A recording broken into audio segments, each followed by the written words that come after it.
Welcome to SaaS-Story in the Making, the podcast that features the people who made the software world what it is today and the leaders who are shaping the future of technology. Here's your host, Matt Wolach. Okay, I have some questions for you. Are you looking to effectively create an inbound engine? And have you ever heard of the term Smarketing? Pretty interesting. You're going to learn that today. And also, if you're looking to grow a SaaS company from the ground up to become one of the most recognizable brands in the world, then you are in the right place. This is SaaS-Story in the Making. I am your host, Matt Wolach, and I am thrilled to be delighted by Dan Tyre. Dan, how you doing? Boom, Matt, that was a lot of energy. I love it. You mispronounced Smarketing, though. You got to say Smarketing. Oh, I didn't realize it was Yiddish. It's like you're a Brooklyn rabbi. Exactly right. You got to lean in on the Smarketing kind of part. But everything else was awesome. You got a lot of energy today. Happy New Year, 2021. More fun in 2021. That's my motto. How about that? Well, I love it. That seems like something we should plaster all over the place. I know. I stole it from an 8-year-old on Tumblr. Oh, my goodness. Speaking of 8-year-olds, I just saw an 8-year-old. He's now 9, who's making like $28 million on YouTube.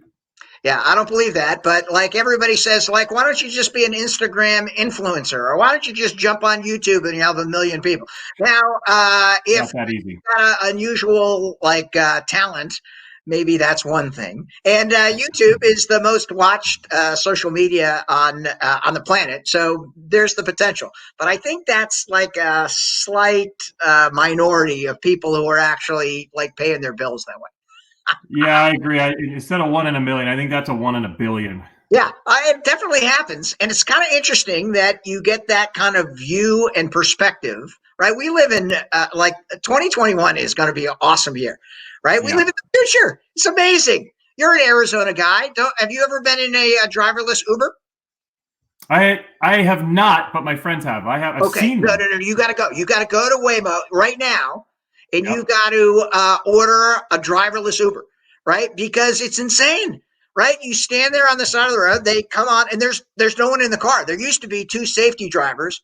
One guy was like eating a pizza, the other guy was like poetry or something. Now they just show up with nothing, no safety drivers, right? Amazing. And you get in the back seat, it goes like the perfect distance, right? It goes in and out of traffic. You're like, oh my goodness, I'm in the future. This is amazing. This is tremendous. And they've been here for a couple of years, but the transition to no safety drivers has just been, I think, in the last year or so, right? And you can like be part of 2021. It's kind of amazing. It is incredible. I see them driving around and you see them without it's just amazing. You see that like, wow, this is really where we are these days. It's insane. And they've got all the roads mapped. There's been 1 fatality in 5 years, which in comparison to like human drivers, it just smokes the odds, right? You'll have them everywhere, right? The other thing is Fry's, which is our grocery store here in Arizona, right? They have a pilot program now where they'll deliver your groceries by robot. Have you heard about that?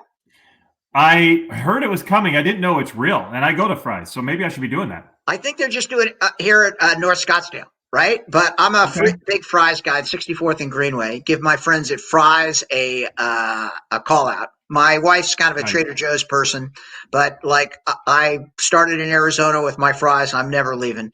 And they announced in 2020 that they were going to deliver your groceries, right, via robot, right? So in certain areas, if they drive right up your driveway, and it's just a short leap until your refrigerator is attached to the outside of your house, so they'll just put the milk right on the 3rd level. You'll be calling Fry's and say, gosh darn it, I told you to put it on the 2nd level, not on the 3rd level. What are you guys doing?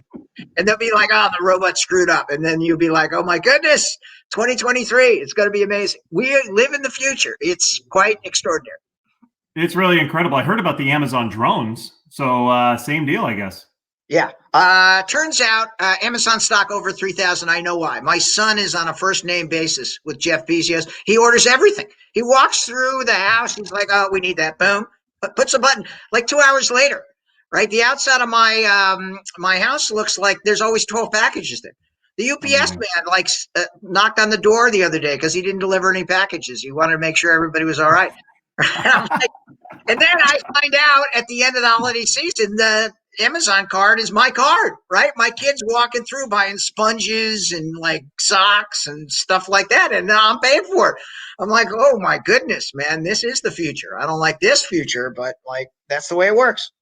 That's the future and the past. You paying for all your kid stuff. I like that. I like that. Well, we could talk for about an hour and a half here, no problem. But I want to make sure that everybody understands who you are, Dan. So for everybody out there, this guy is, I called him an icon in the SaaS sales industry, somebody I look up to. He was a member of the original team of HubSpot, the sales director, the one who set everything up. He's a leader in the CRM, marketing, service space, all of that stuff. By the way, HubSpot, one of my most recommended CRM systems for SaaS. It's something I've used successfully. I tell all my clients to use it. It's definitely a slick product for anybody who needs a CRM and service system. Dan's an authority on inbound marketing and sales, and really he's become a regular speaker, blog writer, mentor. He's a coach, and he really helps people harness the power of inbound marketing to improve their bottom line. He's also been a part of multiple startups and on the board of several more. And one other thing that's really cool, he's the author of Inbound Organization, which is how to build and strengthen your company's future using inbound principles. So this guy has seen it, he's done it, he knows exactly how to generate incredible growth. So Dan, thanks again for coming on. No worries. Happy to do it, Matt. Great preparation, and love to bring the inbound revolution everywhere I go. That's fantastic. So tell me, what's been going on lately and what's coming up with you? Yeah, so 2020 was a great year, 10 out of 10. I'm a big goal setter, right? I set goals for the last 38 years. And as you can tell, I have a fair amount of fun, right? And I always ask people on a scale of 1 to 10, how was your 2020? In fact, let me ask you that. On a scale of 1 to 10, how would you rate your 2020? You know what? I think it's interesting you said 10 out of 10 because I think so many people are seeing everybody say 2020 was the worst year ever, horrible, horrible. And they kind of fall into that. And they don't think, well, really, how was my year? For me, mine was about a 7 out of 10. Awesome. My business went great, met a lot of great people, connected with a lot of really, really fantastic individuals. And I had a good time with my family. We were able to stay together and bond, and nobody got sick, fortunately, within my family. There were some things that sucked. You know, we had to cancel a few trips. We didn't get together a few times. So my girls were frustrated with some of their sporting events being canceled. So it wasn't all amazing, but overall, I would say it was positive. That's awesome. Right? They're like a global pandemic. No one saw that coming. I give a speech of one of the 5 prepared speeches I give, how to make 2020 your best year ever.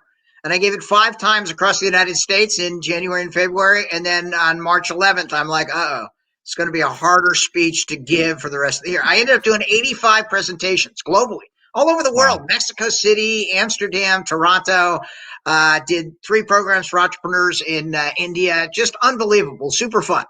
Part of it is the energy that we were talking about earlier. Part of it is the important message that things have changed. But like 2021 can be just as good. We still have to follow the science. We still have to be good community members, right? Mm-hmm. But there's lots of changes that are going on, right? The new normal is the new normal. And my expectation is I'll continue to have the same amount of fun. I still work full-time at HubSpot, which is the crowning jewel of a 40-year business career. I've got 5 jobs at HubSpot because 4 isn't enough. I made 6 angel investments, so now over 20 angel investments in the last 5 years. Helped companies raise over $40 million over the last 5 years, which I'm super proud of. You mentioned my board responsibilities, which I got a lot of stuff that I got to do. I run a mentor program for people who need good mentorship in their life. It's free. You can find out about it on dantyre.com. I advise dozens of companies in Arizona and beyond. Like, people ask me, will you help me scale? And to the best of my ability, I do 12 office hour days where I'll either go to Cahoots or I'll go to the department or I'll go to Galvanize and help companies scale. I've been doing sales workouts lately. There's a handful of folks who say, our sales have stalled and we really need to go back and understand how to scale up our new business development, which I'm happy to help with. And the Inbound Organization, the book that I wrote with Todd Hockenberry. Todd is the best co-author in the history of books. Exact opposite of me. He's smart, he's thoughtful, he plans ahead, and he works in the industrial space. And oh my goodness, talk about sales and marketing alignment in the industrial space, right? If you had a supply chain that reached into the Far East, you don't have it anymore, right? If you had a supply chain that was outside of country borders in the UK or in Northern Ireland or in Dublin, right, you got to really hustle. And so there's been lots of additional focus on the inbound revolution in 2020 and 2021. And I got to say, Todd called it when we wrote the book. And it was published April 14th, 2018. He's like, you know what's going to happen? It's going to be kind of successful, but as time goes on, it's going to be more successful. I'm like, no, we're going to be a bestseller right out of the shot. He's like, I'm not sure, Dan. And you got to know Todd. He's a big guy. He's soft-spoken. And I'm like berating him. I'm like, no, this is going to be good. And of course, Todd was right. And it's been a slow build. Last year, we sold thousands of copies. This year, you can still get it on Amazon. You can get it on inboundorganization.com. But it's the really amalgamation of everything I learned when I came to HubSpot in 2007, how to scale your business with the leadership principles around inbound, right? And that's an important component in a global pandemic, to help rather than sell, treat people like human beings, and to make sure that you're data-driven. Right, as a SaaS company, people are constantly asking me, well, what are the most important metrics that we have to measure? And there are a lot of them, right? But one of the biggest changes in the last decade, as SaaS has permeated through small business and general business, is the data doesn't lie, right? And you got to understand exactly what you need to do, what the benchmark is, right? And how you compare to those benchmarks if you want to scale successfully. Yeah, absolutely. And that's something I actually just shared recently is my SaaS scorecard, which is a list of the KPIs that you can track. You can put them in. By the way, for anybody listening, go to mattwolach.com. You can get my SaaS scorecard for free and be able to track all of your KPIs. It shows you benchmarks for each of those that you should strive for, shows you graphs on how close you are to those benchmarks. I actually just shared that on LinkedIn yesterday, and it had like 12,000 comments of people asking for it. So it went crazy, but definitely keep track of those metrics. And you mentioned inbound a few times, Dan, and that's something that obviously I know HubSpot well, and I followed what you guys are doing. You created the inbound category. You are the leaders in inbound marketing, inbound sales. For our audience who may not know quite, can you explain a little bit about what that inbound philosophy is? Sure. It's exactly what you said. Right. It's like the underlying foundation for HubSpot software. And it has a couple of different characteristics. Number one, the way you engage anyone is help, not sell, right? In 2021, no one wants a salesperson dogging them to try to buy something. Number one, it doesn't really happen anymore. You can try, right? But it only works in a very small percentage of it, and you're going to ruin your reputation.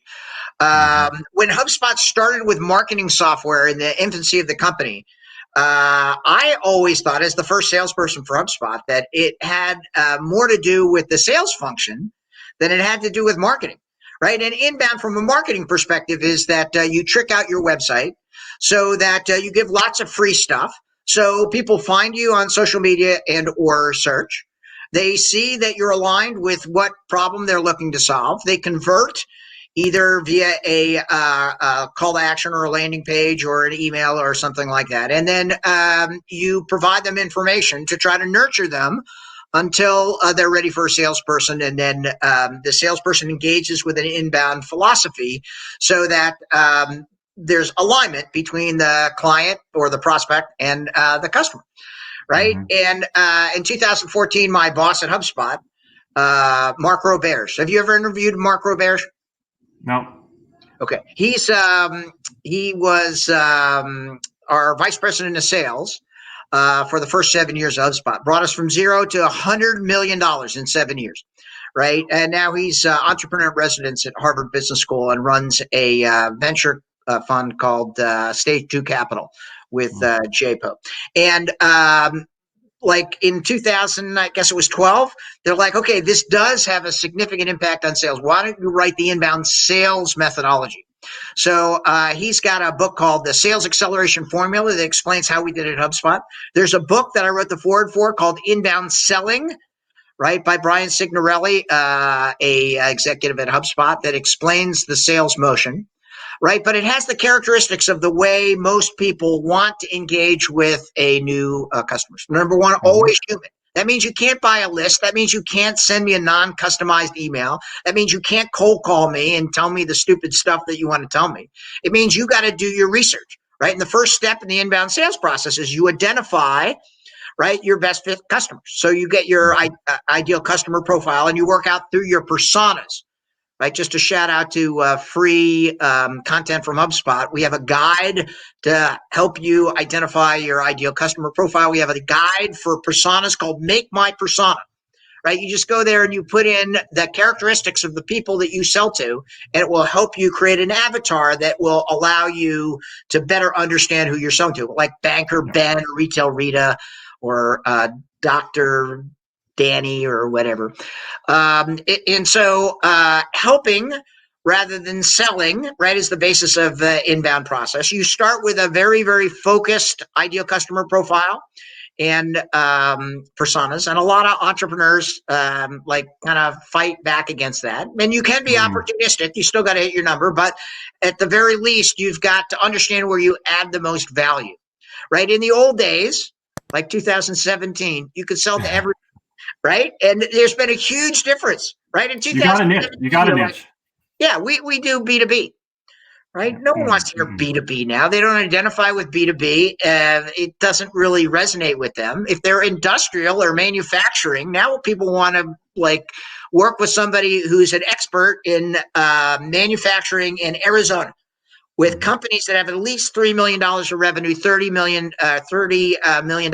of inventory, and I don't know, 25 employees. And if I call you and you fall into that category, you're like, wow, that's pretty specific. And you're like, yeah, that's where we do our best work, right? All you got to do is get a handful of those kind of customers, right? And you're doing great in regard to your customer satisfaction. It's easier to get the next group if you're aligned with that vocabulary, with that customer set in that community, right? And it's a great way to scale. So the inbound philosophy is help, not sell, right? To ensure that sales and marketing is working together. That's the Smarketing line we talked about together. If your marketing and sales, right, is extended, if they're not working together, then you're not doing it right, right? And we have all the statistics, right? You go to sales and marketing alignment HubSpot, you'll see guidebooks, you'll see checklists, you'll see what you need to do to ensure, right, that you move from the archaic, like virtually 20th century, it was like the 1980s. Marketing was always 2 people, sales was 40 people. Marketing got like 5% of the budget, sales got all the glory, all the budget. Because back then, sales did all the heavy lifting. Today, marketing is more important than sales, right? Because if you don't get those leads to your website, right, I don't care how good of a salesperson you are, you're never going to close.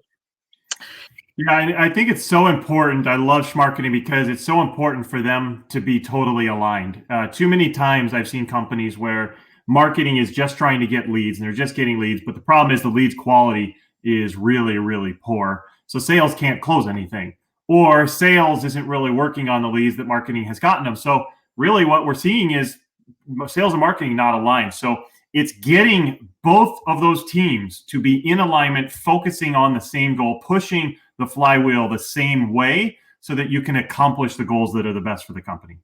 Yeah, there's no question. It used to be, it's a little controversial. It's still controversial. Marketing always wants to align with sales. Sales guys are like, no. And I'm like, why? I've done lots of workouts. I worked with a global manufacturing company, 122 countries worldwide. And the marketing people were awesome. They had adopted HubSpot. They were doing workflows out to customers, and the salespeople couldn't go out and to the customer site anymore, right? They were restricted because of global pandemic requirements, right? And so marketing is like, no, we need that. And we chipped away at it, right? And they finally realized that the only shot they have, right, is to nurture certain leads, right, to make sure that they're delivering the right information. Because in a hybrid world where you can't buy somebody coffee and find out what kind of installation they're doing, you have to be a little bit smarter. You have to provide more value at more time. So the traditional segmentation, it just doesn't work, right? It's outdated, it's short-sighted. Most importantly, it's not customer-oriented. right? Yeah. Sales and marketing has nothing to do with customers. Number two, reaching out to your counterparts for collaboration. It's the spirit of like how you function for a good culture in 2020. You got to get it right.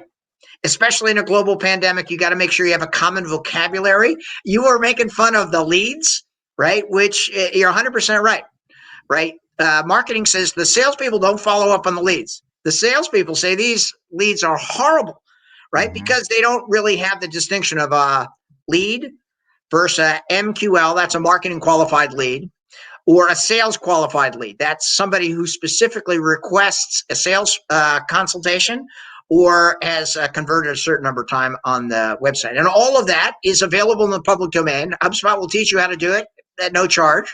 HubSpot Academy is one of the free things that we give away. Are you familiar with HubSpot Academy, Matt? I am, yes. Okay, so now there's 16 certifications at HubSpot Academy. Wow. Right? It's like 90 hours of free education. And you take it, it's all self-paced, doesn't cost a dime. If it was at a community college, it'd be tens of thousands of dollars. And like if you get inbound marketing certified, which takes about 8 hours, right? Expect a raise next time your employment review comes up. If you get inbound sales certified, 2 hours, right? Then you'll understand all of the concepts that we're talking about.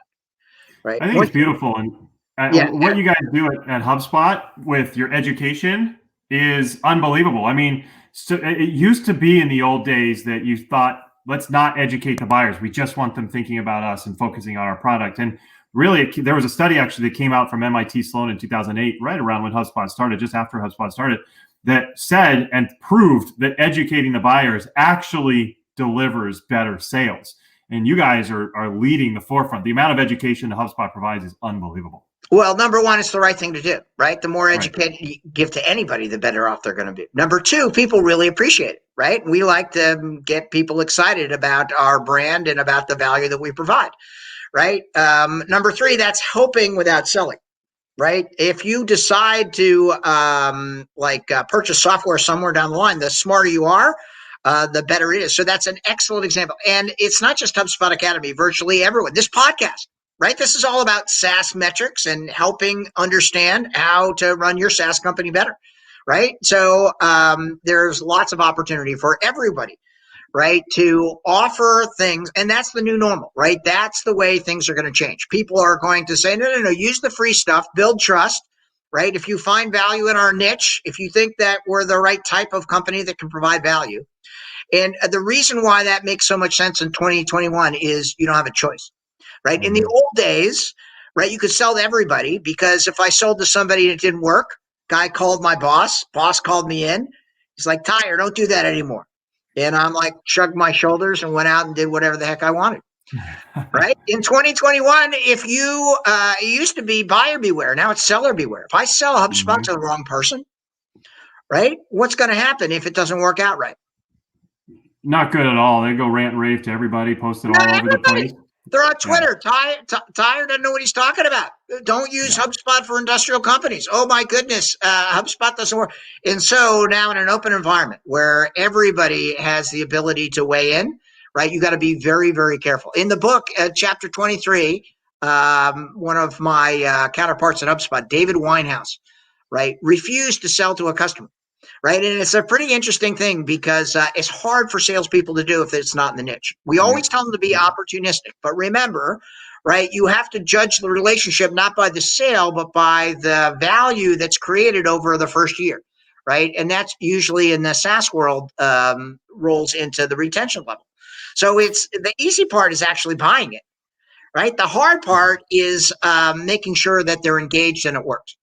Right. And Professor Winehouse, he runs a global program at HubSpot. So we call him the professor, super smart. This agency came and said, we want to buy HubSpot. And he's like, you're not ready. And they're like, no, we got our credit card. We're ready to go. And he's like, it's not going to be a good fit. They're like, time out. We want to give you our credit card. He's like, I'm not going to take it. Right. And they got pissed. They went out and bought something else. That didn't work. They went out and bought something else. That didn't work. They evolved their company, came back 2 years later, bought HubSpot, and then tracked down Professor Winehouse and said, oh my goodness, you were so right. He goes, it was hard, right? I needed to hit my quota, but I knew it. And I knew you weren't going to be happy. And I knew that you needed to evolve your business model until we're ready. Now we're happy to go. Now we're super excited to have them as one of our best partners in Vegas. And it's a perfect example. It's a hard example, but a perfect example of what scaling companies need to do to make sure that they have good customer satisfaction. Yeah, I totally agree and you're talking big picture. If you say you sell to the wrong person, they're going to go blast it everywhere. But even looking at the metrics, even looking at your own small picture, you sell to the wrong person. Well, hey, this is SaaS. This isn't the old software of, hey, you just sold them a $20,000, $50,000 deal, and then you say, bye, good luck with that. It's SaaS. They're paying you recurring, monthly, annually, whatever it is. And so if they don't like it, they're gone. And guess what? Your CAC payback should be less than a year, but might not be if you're getting started. And if they're gone in the first few months, you lost money on that deal. You physically lost cash, and that is not good. So I actually teach a lesson, of course, about how sales can impact churn positively. Good sales can make your churn even better. And that's one of the things is the person you sell to and the right fit matters. Now, what you said, it's really hard, of course, with a founder, and a lot of my listeners are founders when you're getting started. It might be a little bit easier because you see the big picture. You see that this could be a customer support issue. You could see it could be an early churn. It might be easier for you to tell them no. But once you have your sales team, that sales team typically is thinking one way, like I need them in the door. I have quota, like you said. And so for that, it's all about two things. One, coaching them to make sure that they understand the importance of selling to the right people. And two, incentivizing them so that if they sell to the wrong people, there are some disincentives that hurt them. So they know I've got to get the right people in here. Oh, that's good. 100% agree. However, if you're working sales and marketing working closely together, and they're bringing leads and high quality leads into the sales organization, so the close rate is high, right? They don't go after the riffraff, right? This is a fundamental change in business. In the old days, you were a generalist and it worked. Right? You cannot be a generalist in 2021. The riches are in the niches, which like a million people have said before me, but I say it a lot too. It's counterintuitive, right? And it's always situational, right? But if you sell to the wrong person and that person, right, doesn't see the value, it's the difference between 2007 and 2021. When we started HubSpot, the software wasn't that good. Right. And we sold it for $250 for 2 years. It was essentially in beta for 2 years. Right. And that's the way you did it back then. And lots of people say, well, it doesn't really work that well. You can't do that in 2021. The software has to have good product market fit. Even if it's kind of a little bit ugly, it's got to work. It's got to solve the problem that your client wants. It doesn't have to look pretty, just has to be easy to use. It has to solve that problem. And that, here's another difference. In the old days, do you ever remember user manuals? Oh, yeah. Like, you're old enough, Matt. I talk to millennials and Gen Zs about a user. My daughter's 22 years old. Like, she's like, what's that? I'm like, it's explanation. It's like a book, right? Like Moby Dick. It's got like 4,500 pages in it. And it explains what she's going, I'm not going to do that. If somebody can't get into your product and figure it out, if I can't get in your product and figure it out, then it's not a good product. It's not me.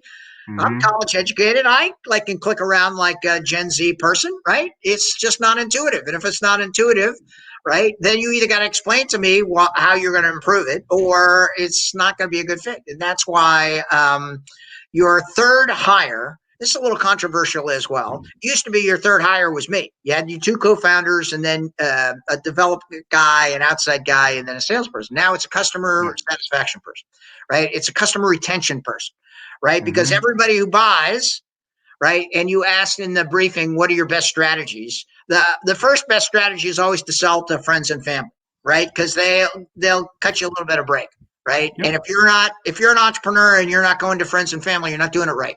Right? Because they know you, they want to help you out. You don't give away free stuff to your friends and family, you make them pay. Right? The second HubSpot customer was Dharmesh Shah's wife. Right? He made her pay full boat for her launch on HubSpot. Right? Which is kind of funny. I know. But super important because you need the money. You're trying to scale. You're trying to figure out if there's a product market fit. Right, and your friends and family are likely will be more supportive in the early days.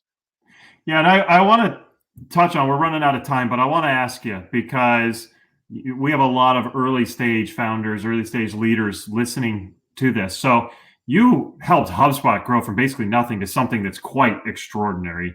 So I know that you guys drink your own Kool-Aid on inbound, and so you guys are great, obviously, at inbound. That's your thing. Are there any other strategies that helped you in the early days be able to gain that traction and be able to really accelerate growth, Dan? Yeah, for the first 27 months of HubSpot, we never missed our number, right? Wow. It was a lot of hard work. We went 27-0. And the reason is we would all get fired if we didn't hit our number. Brian Halligan, who's the CEO of HubSpot, unbelievable CEO. I worked with him in my fourth startup. He was our vice president of sales. He was good vice president, awesome CEO, right? And he's like, okay, here's the deal, right? We got big plans. This is an innovative business plan. It's going to be hard.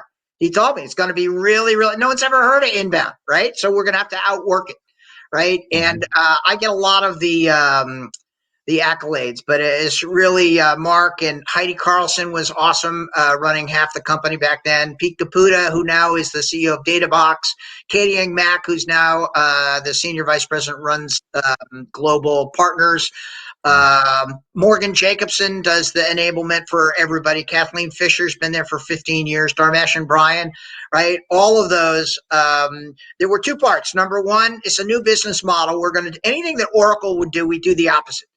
Right, Oracle is all about cutthroat and like you got to buy and paying maintenance. Paying maintenance, right? Your listeners don't realize that in 1998, you had to pay for the software, then you had to pay to get it fixed, right? Oh.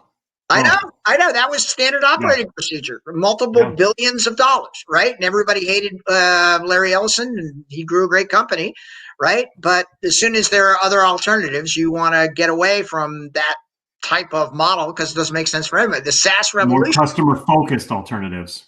Exactly. That's why we have the flywheel. Go, I know we're limited in time, but go Google HubSpot flywheel, right? Because the latest innovation in the inbound revolution is putting your customers at the forefront of your getting new customers, right? And it used to be, back in the old days, we gave references at the end, right? People would say, all right, I'm ready for references. Now we're like, okay, you're a manufacturing company, you're a SaaS company, you're a professional service company. Let me have you talk with Matt. He just went through this process, right? And then we'll team up with somebody who is familiar with their industry, who just went through the process in 2020. And those people will get very open and very focused, and they'll be like, okay, here's what we found. Right? The whole inbound stuff, it's not just a bunch of marketing, it's true. Number two, right? The relationship, buying the software is just the start of the relationship. These guys are very, very supportive. Number three, all of HubSpot's paid products have support built in, right? We have support in the product, right? So if you're on a particular page and you're like stumbling, right? We'll call you within a certain period of time so that you don't have to even exit. You don't have to even get on your phone. We'll call you. Right, which people love, and one of the reasons why we always get high marks for customer satisfaction. Which is huge. I mean, customer satisfaction goes up, NPS goes up. You're going to see more people coming to you, and more business. You grow. It's great. Boom. That's the flywheel. That's the flywheel. Did you write that? I don't think you wrote that blog post, but I spent half my life saying that customers need to be at the center. The problem with the sales funnel. I do a lot of executive consulting. I talk to CEOs. I'm like, what do you think of a sales funnel? And they're like, I love my sales funnel. I'm like, yeah, but you like being in one. They're like, no. I'm like, all right, let's do this. Let's call your front desk. And they're like, excuse me? I'm like, here's the phone. Dial your front desk, get a salesperson, right? They refuse to do it. They're like, I don't think we need to go through this part of the exercise. I'm like, we definitely need to go through this part of the exercise. Call them, right? And they're paying me 10 grand a day. So they call them, and it's a nightmare, right? If you have a phone tree and it doesn't respond, if you don't have a bot on your website for a transaction kind of thing, right, you're a little bit behind, because that's what we want. And if you're not embracing the inbound revolution, the HubSpot flywheel, right, the ancillary to that is every company's a tech company, right? Don't tell me I'm a nonprofit, we haven't invested in tech, because that's wrong. Right? What you need to do, every company is a tech company, just like every business is a people business. Those are two Dan Tyre quotes. You can put those on the podcast, because it's true, right? And after 42 years of working in business worldwide, right? It's never been more pronounced than it is today. I totally agree. And I think it's super important for people to understand that and make sure they do that. By the way, that's so funny that you call them. So one of my engagements where companies work with me is I have a sales process audit. A sales process audit is where I mystery shop them. And so I act like I'm one of their prospects. I'm one of their interested buyers. I go through their lead forms. I go through their funnels. How much are the people calling me? What are they saying? Are they emailing me? What are they doing in order to try and convert me to each next step? What are they doing in the sales call, in the demo? And it's really interesting. It's funny that you said, let's call them right now, because so many times that first engagement is missed. And so for you mentioning bots, yeah, it's a great way to do it and get immediate response, because that first engagement is often forgotten, and the lead, you don't get back to them in a few hours or a few days, and it just gets really, really dropped, and it's horrible. Yeah, I tell everybody that. The latest statistics is you have about 5 minutes to return a phone call. I was in Africa in July of 2019, right? It's someplace in Zimbabwe. And it took 24 hours to return the call. And the guy goes, Dan, I called you 24 hours ago. I'm like, and I'm in Africa for crying. He's like, I don't care, right? Put a bot on your dantyre.com website. I'm like, yeah, you're right. You're right. Okay, you're right. Yep. Well, this has been awesome, Dan. I really appreciate it. I have super enjoyed this conversation. I've learned a lot. I really appreciate you coming on. Oh, no worries. Happy to do it, Matt. My motto for 2021 is more fun in 2021, right? But my mantra is doing the most good for the universe. So if I can help any of your listeners, they can go to www.dantyre.com. You can email me at dtyre@hubspot.com. You can talk with you, Matt, right? I may ask you to do a mystery shop for one of our B2B software SaaS companies in the United States. That might be a good project for us to work together. And I'm all about empowerment. I'm all about the inbound revolution. I'm all about helping companies scale. And if I could be of service, just let me know. Absolutely. It's been awesome, Dan. I really appreciate it. And thanks for coming on. Hey, thank you very much, Matt. Absolutely. For everybody else, make sure you're hitting that subscribe button. We have weekly innovators, creators, people who are giving you the best insights so that you can grow. So make sure to subscribe so you do not miss any of it. I look forward to chatting with all of you next time. Take care. Bye-bye.